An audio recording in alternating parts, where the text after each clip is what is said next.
So what kind of jobs do you source for your job at Starbucks? Yeah. So we offer support to all the different store managers on an hourly level. So that's helping them to hire barista and shift supervisor, sort of entry level hospitality type of role. And then I'm sourcing at the head office for all the positions at our regional offices across Canada. There's 4 regional offices across Canada right now. Most people don't. It's a small team in Montreal, but growing. And then Calgary and Vancouver and Toronto. And then I also recruit the managers for the stores. So there's a non-retail sort of corporate level, and then there's the retail level.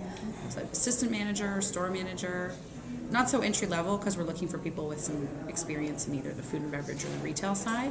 Those are those are the tricky ones too, right? So how do you source candidates for those retail management positions and office management positions that exist regionally?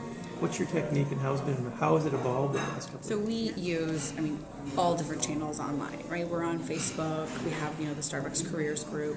We have a Starbucks fan page. So I think it's the largest fan page on Facebook. And how we're leveraging that and that fan base to talk about careers is still kind of in the works, but we're getting there.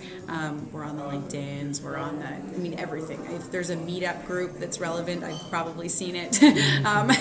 There's, 40 different, Toronto coffee addicts that get together every month. So what are those groups and where are we going to find those people that are really passionate about the same things as us? Interesting. Yeah. So this is a very clear example of a fairly established brand who sounds like has really abandoned the traditional put the job up come file header and emails with 500 attachments. Or is it still done?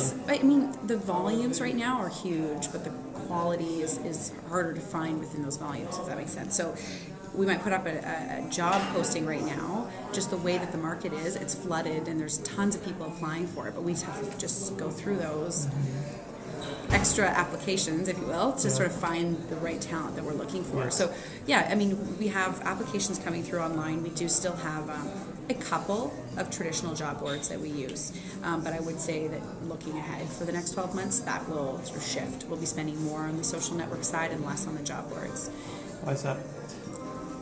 Just ROI. That was my next question. Just ROI. Really, when you put up a posting and you're getting these tons of applicants, right? People that are probably overqualified but really wanting a job and they're applying, they're just not right for it. Whereas we can go onto LinkedIn and we can search and we can build contacts and we can fill our database with really great leads. And it's those things that take a little bit longer, like networking and you figuring out how to balance all these different social media to, how am I using Twitter, for example, to find someone that's great for a retail management job and then bring them in and share information with them. We're still figuring all of that out, but that's just where it's heading. And although it takes a little longer to build relationships that way, the personal connection is, and that's really what we're looking for. That's how we're going to find the superstars.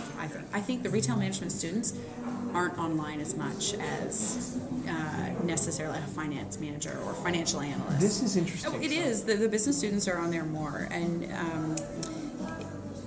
it's interesting to me because it gives them this platform where they can really showcase their personality.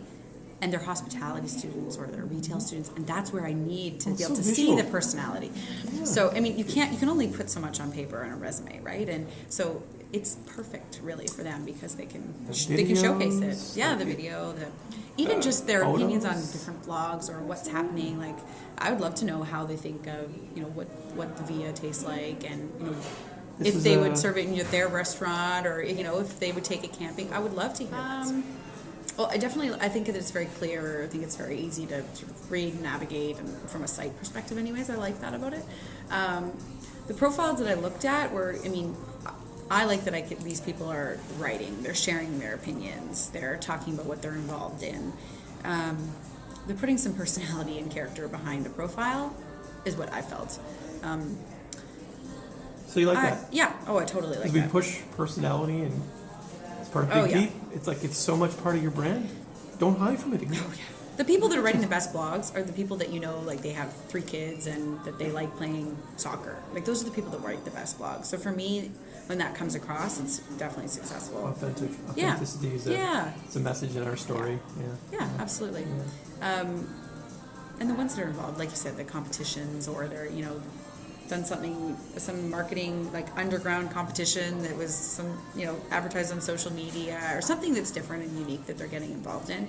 And they look like they're sort of connected and building their network. And, I always like it when it hasn't been 30 days since their last update and all that kind of stuff. It's just as silly, but I kind of feel, although I probably haven't updated my Twitter account in very long, not long either, but I just like to see that they're sort of keeping it up and fresh, and they're really, I guess there's some sort of care about what the brand looks like on there. What's fun?